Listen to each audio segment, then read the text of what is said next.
आइए दोस्तों, अब कैपिटल गेन के अंदर इलस्ट्रेशन नंबर 9 देखते हैं। ठीक है, इलस्ट्रेशन नंबर 8 तक हम कंप्लीट कर चुके हैं और आपको उसका लेक्चर भी प्रोवाइड कर दिया। प्लेलिस्ट की लिंक भी आपको डिस्क्रिप्शन में मिल जाएगी, वहाँ से आप जो है सारे वीडियोस देख सकते हैं। पीजीबीपी भी हमने कंप्लीट कर दिया, रेसिडेंशियल स्टेटस भी कंप्लीट कर लिया, तो वहाँ पे भी वो चीज़ भी आपको प्लेलिस्ट की लिंक में मिल जाएगा। ठीक है, तो कोई भी चैप्टर में किसी भी क्वेश्चन में दिक्कत है, आप जाइए वहाँ से आपको मिल जाएगा। ठीक है, एक एक क्वेश्चन हमने डिस्कस करवा रखा है, तो कोई भी क्वेश्चन में दिक्कत है आप वहाँ से आके देख सकते हैं। फिलहाल हम इलस्ट्रेशन नंबर 9 स्टार्ट करते हैं कैपिटल गेन का। इलस्ट्रेशन नंबर 9 कहता है कि सिंघानिया एंड कंपनी करके है, सोल प्रोपराइटरशिप ऑन 6 मशीन, इनके पास 6 मशीन है टोटल। ठीक है, put in use for the business in the March 2022, तो मार्च 2022 में इन्होंने इसे पुट टू यूज़ भी कर दिया है। ठीक है, और इसके बाद यहाँ पे चीज़ें गिवन है कि depreciation on this machine is charge at the rate 15%, तो 15% के हिसाब से इस पर डेप्रिसिएशन चार्ज हो रहा है। ओबियसली अगर ये नहीं भी दिया होता तो हम जनरल प्लांट एंड मशीनरी मान के 15% ही चार्ज करते हैं, लेकिन इसने डायरेक्टली रेट गिवन है। इसके बाद कहता है opening balance of this machine after providing depreciation previous year 22-23 was 8,50,000, तो आपको ओपनिंग बैलेंस दे रखी है। ठीक है, 8,50,000। 3 ऑफ ओल्ड मशीन, ठीक है, यहाँ पे टोटल 5 थी मशीन, उसमें से 3 मशीन्स की बात कर रहा है कि कहता है कि 3 ऑफ ओल्ड मशीन कहता है बेच दिया है 11 लाख रुपीज़ में, तो यहाँ पे बेच दिया 11 लाख रुपीज़ में, 11 लाख में। उसके बाद कहता है कि second hand plant was bought, second hand plant हमने परचेज कर लिया जिसका अमाउंट है 8,50,000। ठीक है, और आपको चीज़ें पूछी गई है कि बताइए। अब डेप्रिसिएशन की बात ही हो रही है, तो यहाँ पे डेप्रिसिएशन की बात हो रही है, तो यहाँ पे मैं देख लूँ कि एडिशनल डेप्रिसिएशन मिलेगा या फिर नहीं। तो एडिशनल डेप्रिसिएशन सिर्फ और सिर्फ मैन्युफैक्चरर को या फिर पावर जनरेटर को मिलता है, तो यहाँ पे कोई इसकी बात हो नहीं रही है। तो एडिशनल की बात तो यहाँ पे दिक्कत वाली बात नहीं है, सिर्फ नॉर्मल डेप्रिसिएशन की बात करेंगे और कोई दिक्कत वाली बात नहीं लग रही है। ठीक है, अब यहाँ पे कहता है सबसे पहला क्वेश्चन, 3 क्वेश्चन पूछ लिया आपको। सबसे पहला क्वेश्चन पूछता है कि डिटरमाइन करिए कि डेप्रिसिएशन कितना क्लेम करेंगे आप। ठीक है, तो डेप्रिसिएशन 2024-25 के लिए कितना क्लेम करेंगे, तो जितना ब्लॉक ऑफ असेट में वैल्यू होगी इनटू हम 15% कर देंगे। लेकिन ध्यान से सर, डेप्रिसिएशन जब चार्ज करेंगे तो टाइम पीरियड को ऑलवेज देख लेना, मतलब कि पूरा 15% देना है या फिर हाफ रेट देना है। ठीक है, क्योंकि अगर 180 डेज से कम यूज़ है तो आपको हाफ रेट मिलेगा, ये चीज़ आपको पता होनी चाहिए। ठीक है, अच्छा, अब यहाँ पे कैलकुलेट सबसे पहले करते हैं कि ब्लॉक ऑफ असेट में वैल्यू कितनी है, क्योंकि अगर सेल परचेज आप करेंगे तो ब्लॉक ऑफ असेट में वैल्यू चेंज होगी, और उसके लिए हमें यहाँ पे ब्लॉक ऑफ असेट की वैल्यू निकालनी पड़ेगी, क्योंकि डेप्रिसिएशन वो डायरेक्ट वैल्यू पे लिखेगा। ठीक है, डायरेक्ट जो जितनी वैल्यू निकल के आती उस पर लगेगा। ठीक है, तो हम यहाँ पे निकाल लेते हैं भाई। तो कहता है कि यहाँ पे ओपनिंग जो बैलेंस है वो 8,50,000 है। कहता है कि हमने यहाँ पे मशीनरी टोटल आपकी 8,50,000 की वैल्यू की मशीनरी है। 11 लाख में हमने 3 मशीन को बेच दिया, मतलब कि 3 मशीन को 11 लाख में बेच दिया, तो बहुत बढ़िया है, क्योंकि 5 की वैल्यू 8,50,000 थी, 3 को आपने 11 लाख में बेच दिया, अभी भी 2 असेट पड़ी हुई है। कहता है कि इसके बाद हमने क्या किया, इसके बाद हमने 8,50,000 की और एक सेकेंड हैंड मशीनरी परचेज कर ली। तो अल्टीमेटली आप देखिए कि इसमें वैल्यू कितनी बचेगी। अगर यहाँ पे छोटी सी कैलकुलेशन करके हम देखें तो यहाँ पे देखिए कि 8,50,000 का तो ऑलरेडी हमारे पास में ओपनिंग बैलेंस पड़ा हुआ है। ठीक है, अब इसमें से हमने 11 लाख की मशीन बेच दी, तो 11 लाख कम हो जाएंगे, और 11 लाख कम हो जाएंगे तो सीधी सीधी बात है कि आपका यहाँ पे एक बढ़िया सा प्रॉफिट निकल के आ जाएगा। लेकिन प्रॉफिट निकले उससे पहले इसी साल में आपने जो है एक और मशीनरी परचेज कर ली, जो यहाँ पे ब्लॉक ऑफ असेट में ऐड हो जाएगी। ठीक है, तो कहीं ना कहीं ब्लॉक ऑफ असेट एग्जिट्स कर जाएगा। ठीक है, और अगर ब्लॉक ऑफ असेट एग्जिस्ट करता है तो वहाँ पे आपको डेप्रिसिएशन मिलेगा, वरना फिर कोई डेप्रिसिएशन नहीं मिलता। ठीक है, तो यहाँ पे अगर हम देखें तो कितना आएगा, 8,50,000 माइनस 11 लाख प्लस 8,50,000, तो यहाँ पे 6 लाख आंसर आएगा। ठीक है, तो इस पे डेप्रिसिएशन आपको मिल जाएगा। इसने पूछा है कि डेप्रिसिएशन कितना क्लेम करोगे, मतलब कि अमाउंट पूछ रहा है, तो अमाउंट दे देंगे, 15% वाली चीज़ें हैं।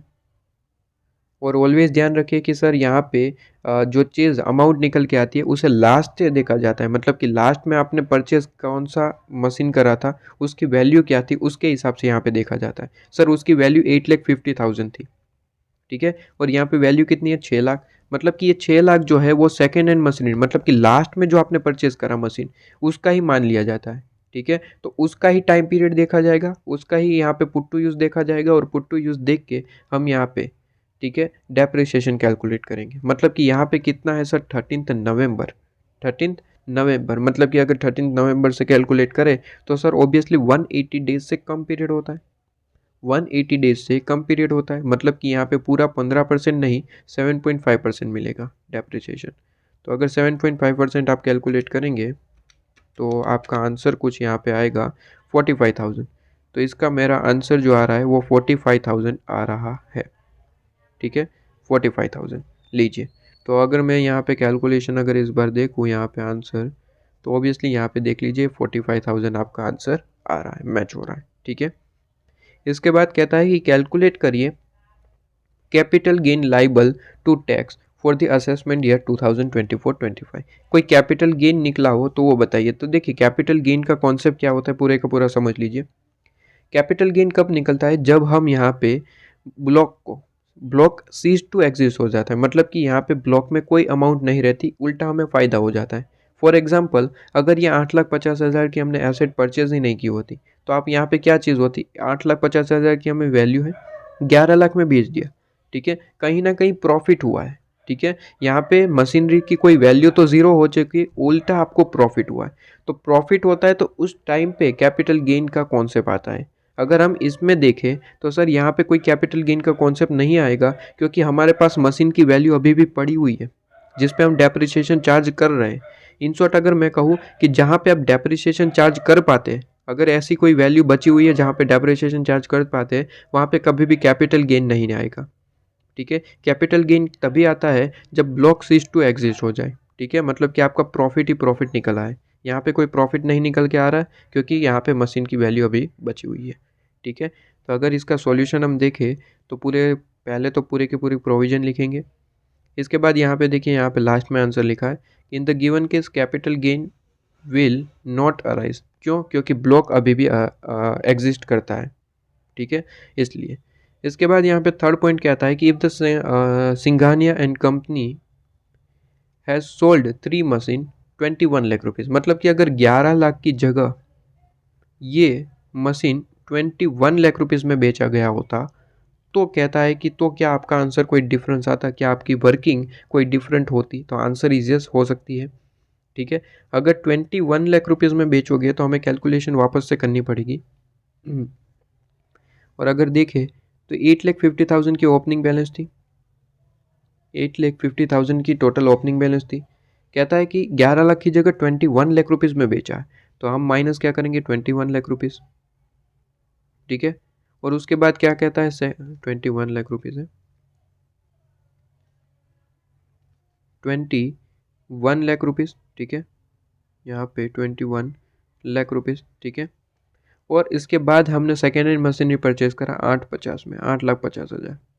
तो इसका आंसर निकालिए, इसमें क्या आ रहा है आंसर, क्या ब्लॉक में कोई असेट बच रही है, देख लेते हैं। 8,50,000 माइनस 21 लाख प्लस 8,50,000। अगर यहाँ पे देखें तो आंसर माइनस में आ रहा है। माइनस का मतलब होता है प्रॉफिट, ठीक है, माइनस का मतलब होता है प्रॉफिट, मतलब कि जितनी मशीन की वैल्यू है उससे ज़्यादा में ही आपने बेच दिया है, मतलब कि आपने इसका प्रॉफिट कर लिया है। मतलब कि फॉर एग्जांपल 5 लाख की मशीन है, उसे 8 लाख में बेचना, ठीक है, इसका मतलब है प्रॉफिट। तो यहाँ पे 4 लाख को कुछ इस तरीके से ही आंसर आ रहा है कि जितनी की मशीन है नहीं उससे ज़्यादा में तो आपने बेच दिया, तो बढ़िया सा प्रॉफिट किया है आपने यहाँ पे 4 लाख रुपये का, ठीक है। तो प्रोविजन क्या कहता है सर, प्रोविजन कहता है कि अगर ब्लॉक में कोई अमाउंट पड़ी हुई है, जैसे कि इस एग्जांपल में कहता है ब्लॉक में कोई अमाउंट है तो पीजीबीपी का पार्ट बन जाएगा। लेकिन जैसे ही आप ब्लॉक की अमाउंट से ज़्यादा में ही बेच देंगे, मतलब कि प्रॉफिट आपके पास में निकल के आएगा। 4 लाख माइनस आ रहा है, माइनस का मतलब यहाँ पे प्रॉफिट आ रहा है बेसिकली, ठीक है। तो यहाँ पे माइनस में नहीं लिखा जाता है, यहाँ पे लिखा जाता है कैपिटल गेन। अगर आप ब्लॉक की असेट से ज़्यादा में ही चीज़ों को बेच देते हैं, ठीक है, मतलब कि आपकी कॉस्ट कितनी है, तो 8,50,000 प्लस 8,50,000 ये आपकी कॉस्ट है, और बेचा कितने में, 21 लाख रुपीज़ में। बहुत सारा फ़ायदा गया कितना 4 लाख रुपीज़ का आपने फ़ायदा किया है। तो 4 लाख रुपीज़ का जो ये फ़ायदा है उसे हम कैपिटल गेन में टैक्सेबल करते हैं, ठीक है। तो यहाँ पे अगर हम कैलकुलेशन देखें तो 21 लाख रुपीज़ आपकी सेल वैल्यू है, जिसमें अगर कॉस्ट की बात करें तो आपका WDV 8,50,000 है और सेकेंड हैंड मशीनरी हमने इसी साल परचेज करा था 8,50,000। तो टोटल आपका जो यहाँ पे प्रॉफिट निकल के आता है वो है आपका 4 लाख। लेकिन इसे प्रॉफिट नहीं, इसे गेन माना गया है और इसे कैपिटल गेन में टैक्सेबल किया जाएगा, ठीक है। तो ये चीज़ आपके पास में आ जाती है। तो इसे हम यहाँ पे इस तरीके से ट्रीट करते हैं। इससे रिलेटेड कॉन्सेप्ट भी आपके पास में यहाँ पे दे रखा है, आप यहाँ पे पढ़ सकते हैं। वैसे तो आपने ये अपने लेक्चर में कंप्लीट कर रखा होगा क्योंकि हमारा ये ICM मॉड्यूल बैच चल रहा है। यहाँ पे हम सिंपली छोटे मोटे कॉन्सेप्ट को कवर करके क्वेश्चन आपको करवाते हैं। बेसिकली हमारा रेगुलर बैच तो है नहीं, वरना फिर मैं आपको सारे के सारे प्रोविज़न आपको करवा देता, ठीक है। तो ये चीज़ आपके पास में ये चैप्टर यहाँ पे ये इलस्ट्रेशन हमारा कंप्लीट होता है। इसके बाद हम नेक्स्ट इलस्ट्रेशन देखेंगे।